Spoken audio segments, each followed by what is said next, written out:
hear him. Down goes Frazier. Down goes Frazier. Anyways, we got the recording going.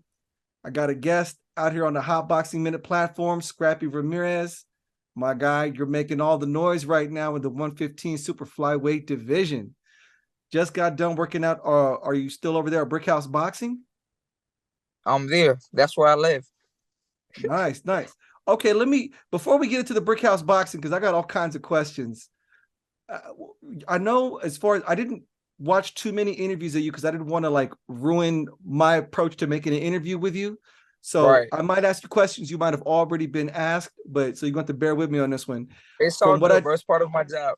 You know, I understand, and I see that you understand how to work with the media, and that's such a great thing. And I'm going to talk about that too. So I know you're from South Central Los Angeles, correct? Right. I'd rather say inner city because I was always back and forth, I grew up in South Central, in Mid City, Koreatown, but it's all in the inner city, so I can't really say I'm only from South Central because that's not true. I also was in Hollywood, and I have a lot of people in Hollywood. So yeah, bro, I've been all over the city. Nice. When did you start boxing specifically? I started boxing at the age of 20. So I had dropped out of school and, I was lost in the streets doing my thing. And yeah, but I was trying to get my life together. I knew I was born to be great. And I have, I have two older brothers. One passed away and one's currently in prison. And, they kind of I knew I didn't want that from my life, for myself, so I always I want to say I always wanted to stay away from that, but I was always in that type of environment. So when you around it, you kind of either be part of it or you gonna be part of it, point blank period. Like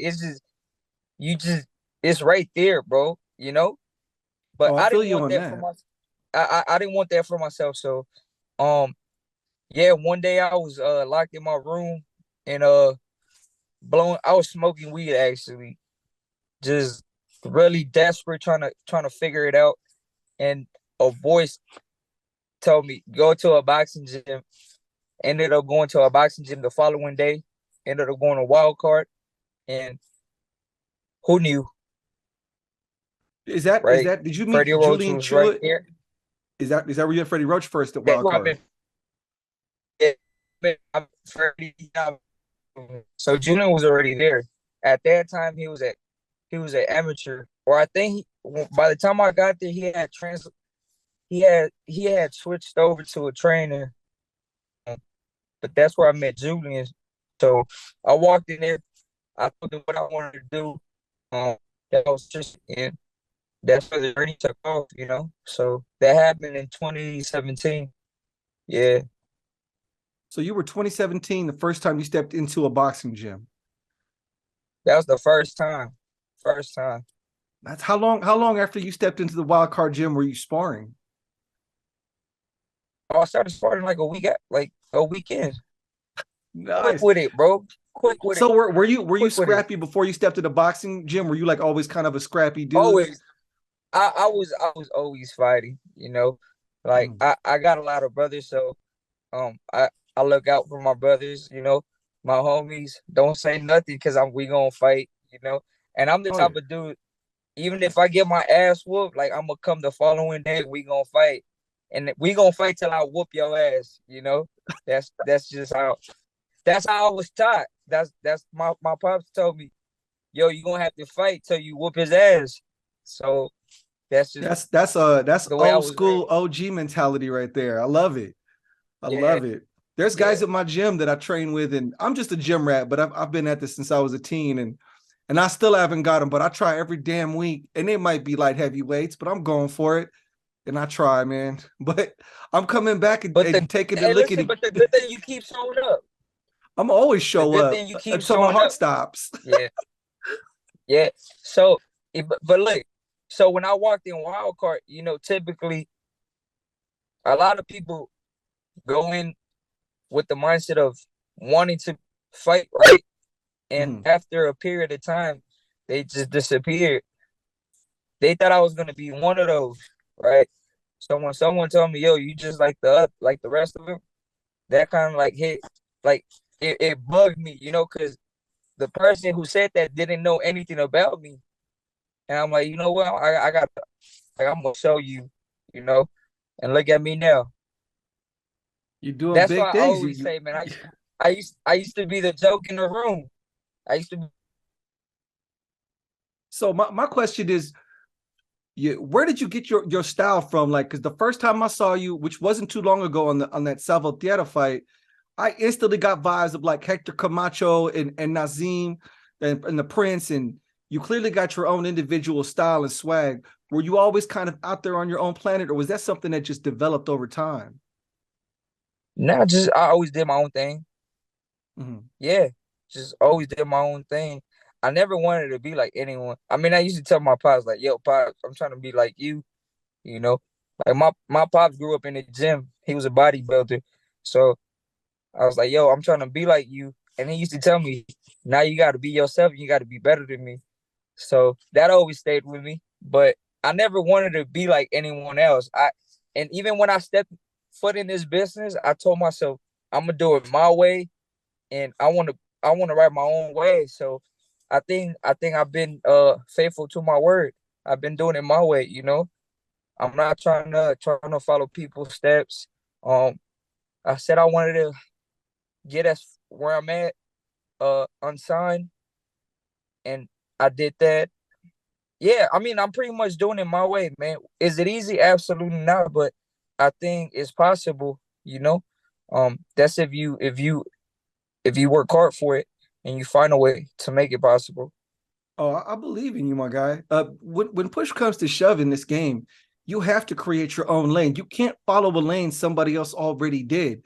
You can't follow Muhammad Ali's lane. You can't follow Floyd's lane. You can't follow Oscar De But La Hoya's everybody, lane. but now that everyone's following, like, there's a lot of fighters that follow the Mayweather path. There's a lot of Filipinos that follow the Pacquiao path, right? Uh, I get compared to Hector Camacho, Prince. Listen, when I started, I didn't know about them. You know, Mhm. Matter of fact, I found out about Hector Camacho the week before my pro debut, and when I saw him, I'm like, yo, that's literally how I carry myself. You know, and I can see it, but that's not a person I want to be.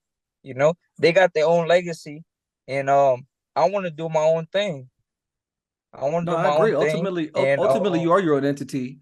Prince Nassim and Hector Camacho, they had deep amateur pedigrees, and it sounded to me like you were just an athletic freak in nature who took to boxing like a fish to water, and now you're here just barely 11 fights in and already headlining events. Like, that's relatively unheard of, man. That's pretty yeah. major stuff, Scrappy. Like, Oh, so it's like, you as know far what's as crazy? That's major.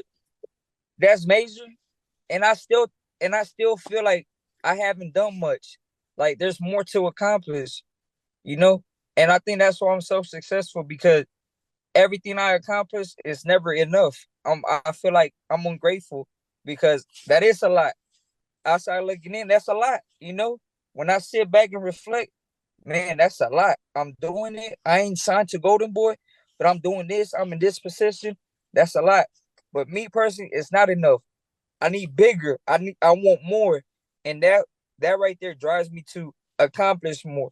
So I'm never satisfied, but at the same time, I gotta slow myself down, and I gotta pat myself on my shoulder, because I came a long way in a short period of time. you sure did. You sure did. Okay, I'm gonna ask the big question. What is it Scrappy Ramirez hopes to get out of this game? In the end, in a dream situation, where do you see yourself placed in this game? Scrappy will be the best boxer he can possibly become. You know, I will be remembered. I will leave my legacy, because I just bring something different to the business. Um, and I'm aware of it. I just move different, man. I speak different. I dress different. I move different. I think different than most of the fighters. So there's a place in me up in the with the rest of the legends. I know for sure. So I also want to, set myself. I want to have a future, man. Uh, like I came from nothing, So I know after this game, I'm gonna have great opportunities. I'm gonna have my own home. Uh, yeah, I'm gonna have everything I wish I wish right now. I'm gonna have everything I wish for, man. Hey, I'm And confident you and most will. important, and the last one, I think the last one, right? Because that's also, it's cool, materialistic things. That's dope, and I enjoy it. But also, ultimately, man, I wish I could spark someone.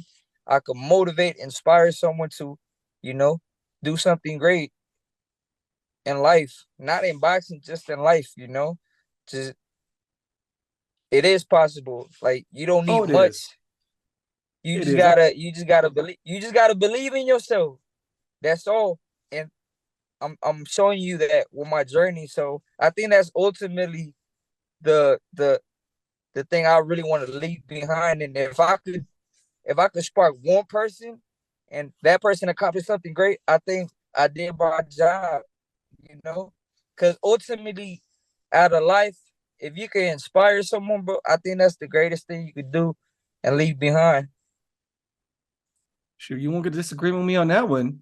I feel like you definitely give off that vibe in interviews. It's clear to see that you're seeing a huge vision inside your head, and the more accomplished that you get in this game, I mean, I'm already sure that there's somebody out there that saw you after that knocking out Salvatierra out the ring, giving that post fight speech like, "Yo, this dude is something else." It's very polarizing, and I didn't realize how polarizing you were up until this last fight because I was watching the feeds on Twitter and stuff, and there's no middle ground with Scrappy Ramirez. Man, they either like you, or they don't like you, Scrappy. Yeah, There isn't like a yeah. nah. There ain't that with you, man. And that's That powerful. that but That's that's human. powerful. Like What's powerful? to not be just you're not just you're not just Junto Nakatani or Kosai Tanaka. Like Scrappy Ramirez, to make people feel something, that's powerful, man. Love or hate, the fact they even feel Yeah, anything about you. Because a lot of yeah, us were on Twitter like, yo, this dude is so awesome. He's wilding out. He's hanging against the ropes, pissing off the audience. And other people yeah, were yeah, like, I can't stand his style. I hate his hat. Why is he so yeah, cocky? And it's like, obviously, people are not going to like that type of approach either. Me, I'm a fan of it. I think this sport needs more personalities like that because that's what draws in casual observers of the sport, especially if you're talking about the flyweights and the bantamweights. Like, you need somebody in those divisions that's going to make everybody wake up as opposed to just be quiet and right, right, antisocial right. during interviews. But Of the course, fact man. that Listen, at the end of the day, it's entertainment. It's an entertainment. So you gotta understand the business. Yeah, you gotta have the. Give me a sec. Let me turn on the light. You gotta have the skills, but that's just part of it. I mean, I can look. I'm gonna use a great example. Rigondeaux. My my boy got superb skills, one of the best, but he don't sell tickets. Why? Because he don't speak. He doesn't entertain. So you gotta understand. You gotta have the combo, man. You gotta have the skills, and you gotta entertain. It's a great example, and I'm gonna bless everybody, right? So pay attention. Pay attention to WWE. It's fake, but why they sell? Why they sell tickets? why did he sell out Entertainment. everywhere? They They sell out. enter, they know how to entertain. They know how Mm-hmm. to speak, right? It's a business. So I just share with y'all a secret, and yeah. So go grab a rip that page and apply it. Stop hating, study your craft. It's bigger than just fighting, man. It's a business at the end of the day. So you told me you just barely learned about Hector Camacho and Prince Nassim and all them coming into the game. Now you built up this kind of immense success really early on, although you view it as nothing. From the outside looking in, you've got a bit of a name already as it is, and that's enough if you play with it correctly to build something amazing off of. Your style and your approach to it, did that just kind of develop organically on its own? Like, hey, I don't really know, but people are watching, and or was it a Yeah, specific? no, it's organic. It's organic, and it comes from having fun. When you're having fun, you perform at your highest level. Nice. I see you having fun in that ring. Did you grow up in sports? Because you're clearly very athletic and explosive in there. Like that's you can't teach that. Like, did you play a lot of sports growing up?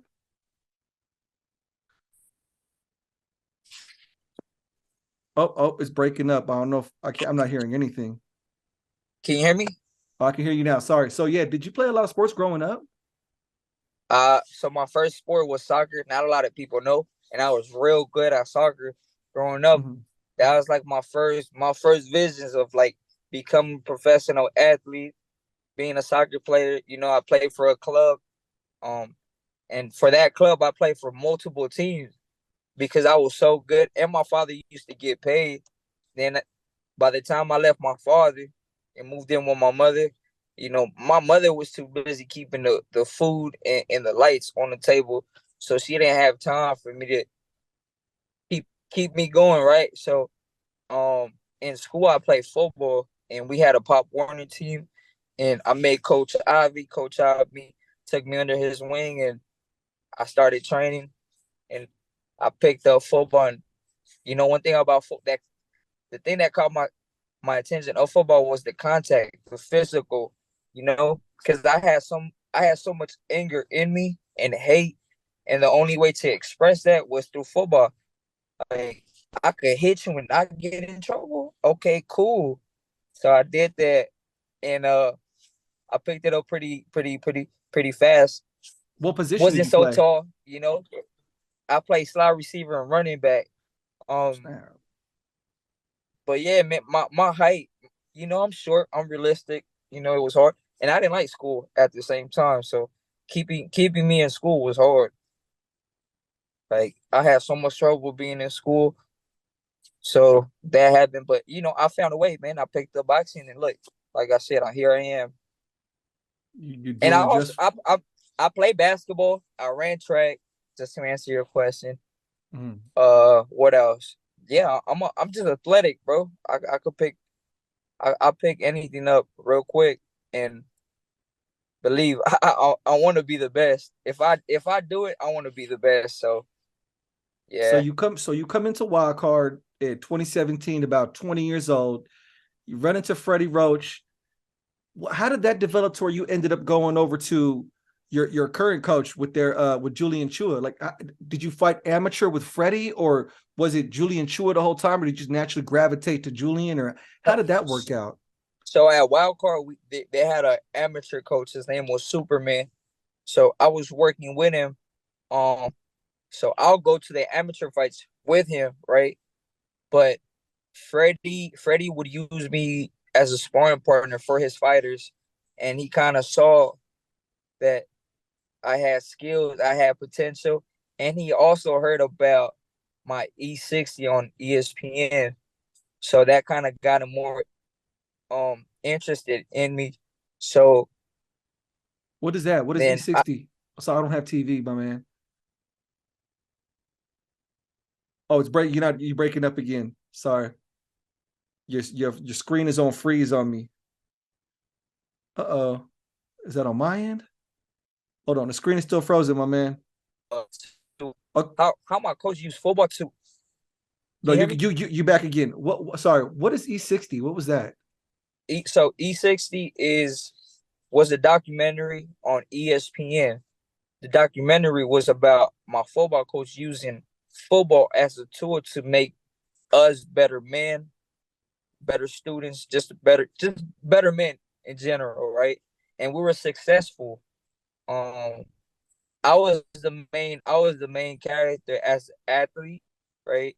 So I was one of the main athletes, and then my coach, right? So that came out. It, I got a little buzz from it, right? And then so going back to the story. So I was helping Freddie and his fathers, and Julian was around, right? Julian was around, and Julian would always give me tips. He saw the potential. He would always guide me, but I had told him, "Yo, I would love to train with you," and he said, "Not yet, in the future." So I kept that with me, right? Now, Brian Valoria was also part of Wild Card. The Hawaiian Punch. Brian, yes. Yeah, So I'm Brian Filipino, so if you Valoria didn't know had that, we don't get a lot of like boxing heroes, but Brian Valoria was one of them when I oh was he younger. oh he's Anyways, one of them. One yeah. of them. So Brian Valoria was at Wild Card, and he had moved to Churchill.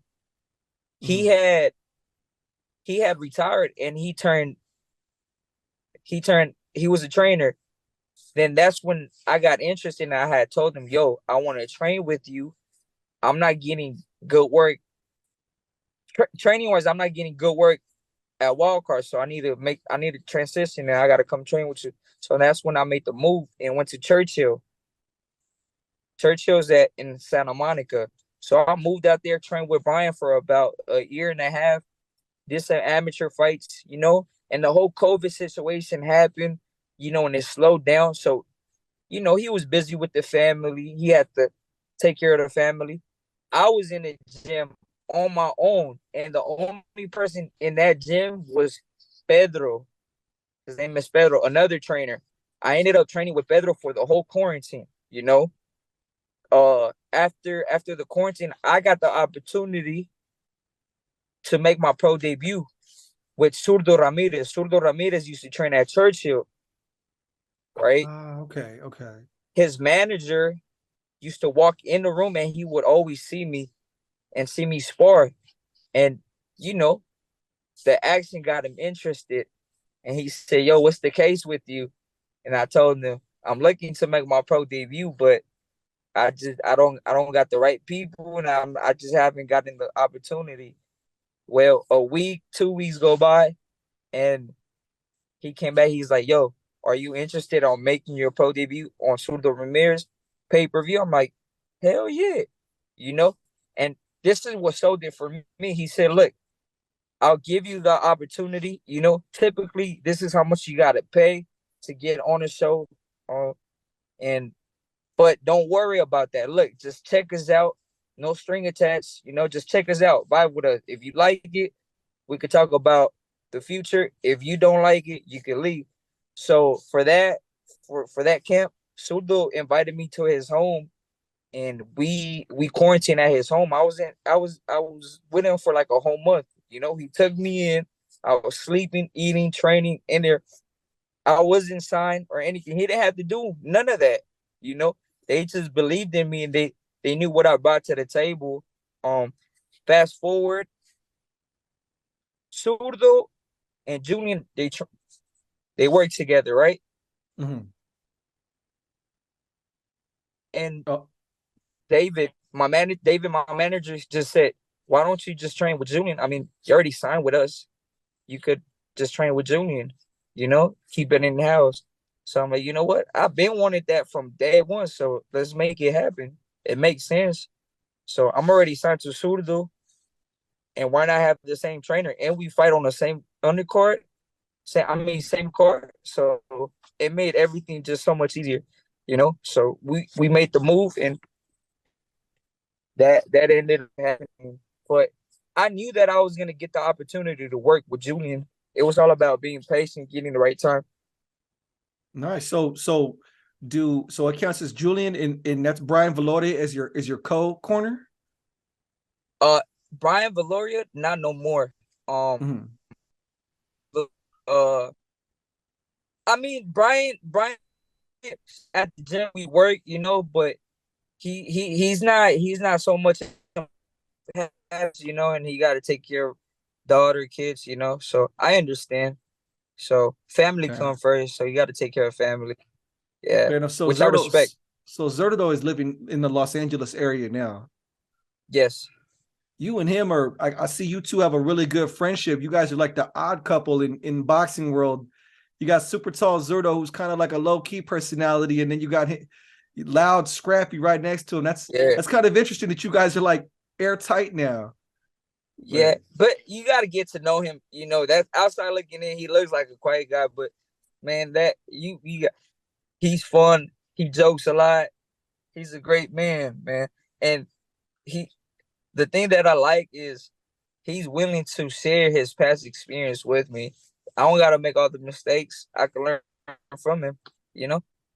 that comes in handy. Whatever you're trying to do in life, if you got somebody more experienced willing to mentor you and give you help, man, that cuts a lot of struggle out of the struggle. It helps a lot. Yeah. It Yeah. helps a So lot. that's why I'm moving. That's why my journey has been I wouldn't say easy, but it's been a smooth ride, you know. But early on it was pretty hard. But I told myself like, don't stress about having a team. Don't stress about management. Don't stress about anything. Control what you can control. And I was able to control me showing up to the gym and me training. You know, I didn't have, like I said, I didn't have no trainer, no at one point. So So it I was all noticed about it was all I noticed in your on the box rack for like the first couple years or so, you're fighting like every other month. It's kind of spread it out a oh, I little was more over the last popping. couple Yeah, years or two. early. Yeah. Are you going to be picking up the pace, or is your tempo going to be once, twice a year now from here out? Well, realistically, I mean me, what I Mhm. want to stay busy. I come from a football background, so we stay every weekend we play, right? Mhm. With boxing is way different, especially now where I'm at. I'm ranked #1 in the world, so now I can't be fighting 8 times a year. You know, um, Mhm. I mean you could kind of say like they. This is the thing I was talking. They want to treat me like I'm a prize fighter, but I'm not a prize fighter. I want to fight. You got to keep me busy, but I just can't. You can't keep me busy because the fight got to make sense. I'm at the Mhm. point where the fight's gotta make sense since I'm #1. Now I want to get the title eliminator, right? And the title eliminator puts me in position for the world title, right? So that's 2 fights, right? So if I go and fight other opponents for no reason, where do I get the benefit? But the paycheck, I mean, the paycheck is cool, right? But what are we doing right here? I think you got to put. So are you going to be fighting? Let me see if I can pronounce his name right. City Chai Taya next, because he's on the That's the go WB. Is that the eliminator fight for the Josh Franco fight? right. That's what we're aiming for. Nice, man. You're in one of the most deepest divisions in all of boxing. Like that super flyweight, there is just massive amounts of talent there, and in all the sanctioning bodies. Like you got your man City Chai. He's 64-4 with 42 knockouts. That's insane levels of experience. You got obviously you Yeah. got Josh Franco who got the belt. You got Martinez from Argentina, and then there's just where do you even begin, man? Chocolatito. There's Juan Francisco, The list Kosai goes on Tanaka. and on. It's bonkers. So you're definitely trying to stick the WBA route, as far as I understand it. Of course, because I'm already right there. So all I need is one belt. From one, it's much easier to go collect the rest. I'm right Mhm. there. So I'm first stop is WBA. Is there anything we can give the fans as far as a possible what the dates looking like for a fight with Sri Chai Tayan, the next guy in the Uh, WBA? honestly, we're just talking about next month Virgil Ortiz card in Texas, but that's up in the air. So, like I said, we gotta stay ready, stay focused, and when the call comes, I'll be ready. Nice, nice. Can we expect to see you and Zerto both on cards in the future? Absolutely, that's what we talk about. You know, that's actually what I mean. We've been on the cards together, but Yeah, my like I said, vision is that was my coming. first experience with this. My first experience with the Scrappy Ramirez experience was on that Dominic Bozell Zerto Ramirez card when you knocked Juan Salvatierra out of the ring. We Did, want to did you turn it up a notch. yeah, did you sense as it was going down that offensive chain that you were gonna knock Salvatierra out the ring? Could you see it coming? Or did it just kind of happen like, whoa? I stepped into the zone meeting the day before the fight. I went in there telling that the kid was not on my level. They looked at me crazy. I told the dude, this kid ain't special. I mean, he's a good, decent fighter, real basic, but he's not on my level. boom, look what happened. I just waited for the kid to make the mistake, and I take advantage of it.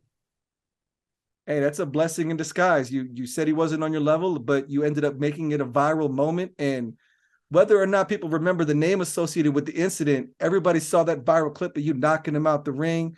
They saw your shooter, Chris, my homie. He was the one that caught his head, prevented him cracking his head when he fell out the ring. Chris Yeah, told me to say what's up, by the way. I told him I was interviewing you, but I guess you and Chris are cool with each other. But that's my shooter right there, man. That's my boy. Yeah, yeah, great man. person. Chris is the my first real industry insider connect. He was the first guy to get me a media credential ever. That was for the Jaime Munguia Gabe Rosado fight at the Honda Center. What? Yeah. Oh, Yeah, that's dope. Chris is good people's. Yeah, man, that Salvatierra knockout, man, that was something spectacular. That's exactly what you need. And you had the personality to build on that. That's what made it important. If you had a dull personality, it wouldn't even been thought about. But the instant you got the mic in your hand, you were like, I want everybody. I want Josh Franco. I want Bam Rodriguez. And I was like, oh, I like this kid. I like this kid. Because listen, but if you really pay attention to, if you pay attention to my journey, like it was supposed to happen that way. Like that fight was my first fight on national TV on the zone. You know, I'm on the main court. Like now I'm on the big league. You Mm-hmm. I wish more fighters would talk like that, to be honest. Look, win, lose, or draw, you're getting in there, you're risking your life for the sake of our entertainment. You might win, you might lose, you might as well as entertain. And not a lot of fighters are willing to like just, you got to entertain. Unfortunately, that's the sucky part about this sport. It's a violent sport. You have to be freakishly athletic, well conditioned, but you also have to take into account there's an audience watching, and we don't just want to watch, stick and move. Like we want to see that kind of stuff. And it just, unfortunately, that's just how it is. Gladiators in the Coliseum style. But and you're definitely delivering that. So right. given an ideal trajectory, you beat Sedachai Tayen. You're ready at what that would put you at 13th fight. You're ready in your 13th fight to fight Joshua Franco. If the opportunity comes, that means I'm ready. There's no. I said this earlier in an interview, I believe, and people talk about, man, I gotta wait for that right moment. There's no right moment. The right moment is when the moment presents itself. So if the moment presents itself, that means I'm ready. Nice. I mean, I got faith you can pull it off, my man. If anybody can, you can. I It's know it. I can. I know I can.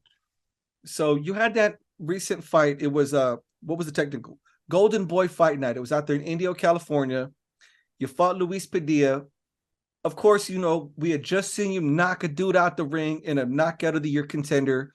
This fight went the whole distance. You dominated the whole fight. How would you grade yourself on your last fight against Padilla, and what could you improve upon based on that performance? I'm critical on myself. I saw so before even stepping out the ring, I was a little disappointed because I didn't get him out right. Then I saw the fight multiple times, and I mean, it was a man. I shut him out. The dude couldn't hurt me, couldn't do anything, and the reason he only landed shots because I was looking for the knockout. And I wanted to put on a show. I could have made it boring and boxed his ass, and that would have been hella boring. Just me piecing him up, keeping my distance. Yeah, that wasn't the way. But I learned a lot, and I learned a lot, and I showed a lot. I showed that I got a tank. I could go 10 rounds, easy, easy. You know, um, again, I got the rounds, which you need the experience, man. And if you think about it, my last official fight, but like in the ring experience, wasn't the Salvatierra fight because I knocked him out the first round. That don't even count as a fight. My official fight was March when I fought at the Galen Center, which I went in 6 rounds with a tough opponent.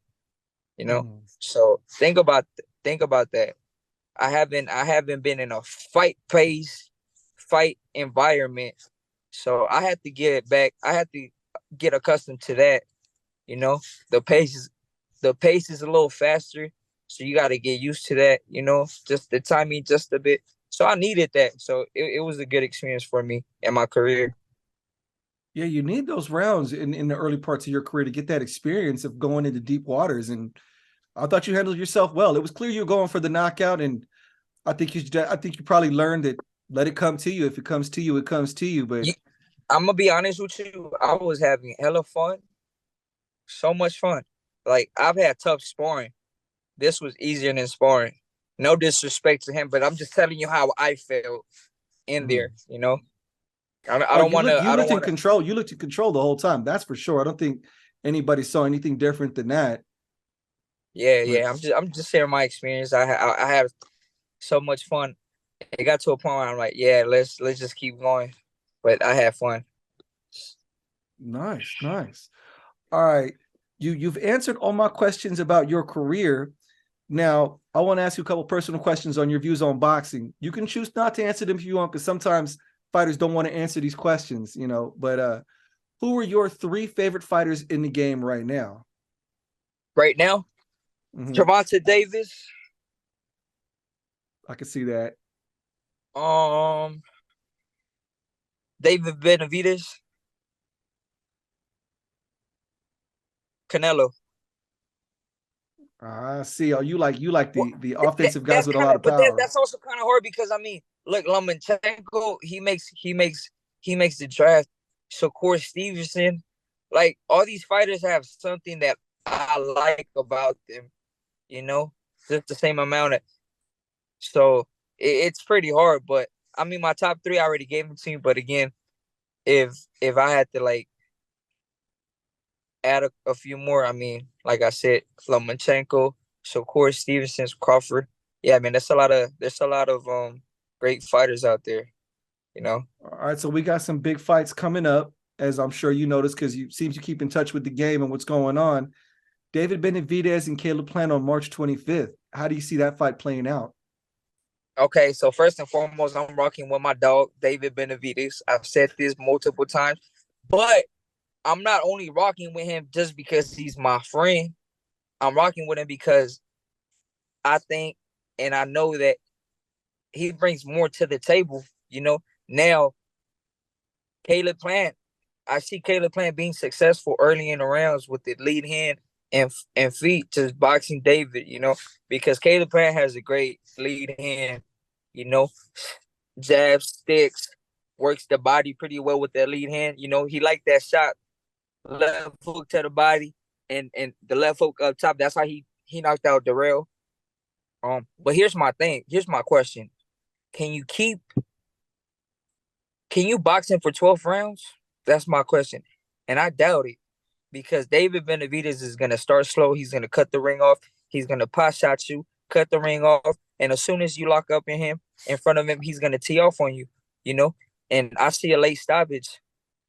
I'm calling 11th round stoppage. Ooh, I can see it happening. I can see it Yeah, happening. I that's can my see it. prediction. Nice. Bold. I'm glad I actually get a prediction. Sometimes fighters are like, no, I don't want to speak on that. In All my right. opinion, My last. I might be wrong, but that's my prediction. All right. One more question, Mr. Scrappy Ramirez. We got that Tank Davis and Ryan Garcia fight, one of the biggest fights of the year. How do you see that fight playing out?